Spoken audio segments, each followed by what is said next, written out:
Hi, I'm Mark for eTax.com. If you earn income in a state that you don't live in, or if you receive any type of income in another state, when tax time rolls around, you'll likely have to file a non-resident tax return. To start out, you have to determine the exact amount of money you earned in the other state, as well as how much of your income was earned within your home state.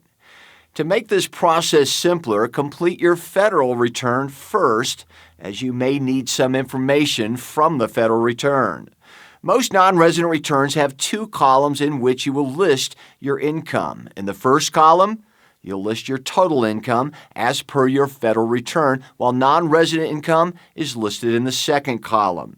Next, you use those totals to calculate the non-resident percentage, which will help determine your deductions, tax liability, and taxable income allocation. In some states, you determine your non-resident taxable income by first figuring out your taxable income as if you were a state resident. Next, you multiply that total by your determined non-resident percentage to estimate your non-resident taxable income.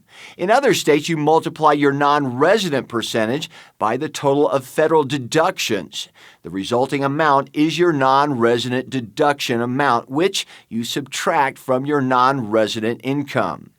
There are some federal deductions which aren't eligible for deduction at the state level, which will require you to account for them on your state return. However, you can add state deductions not available on federal returns. During the tax year, you may relocate to another state. If this occurs, you may need to file a part-year resident return instead. You will have to file a state return in your resident state, and you'll have to include all income you made regardless of where it was earned. This includes out-of-state earnings as well. Many states tax income for their residents no matter where it was earned. In many states, residents are allocated a tax credit for any income taxes paid to a state in which they do not live. This credit is deducted on your return you file with your resident state.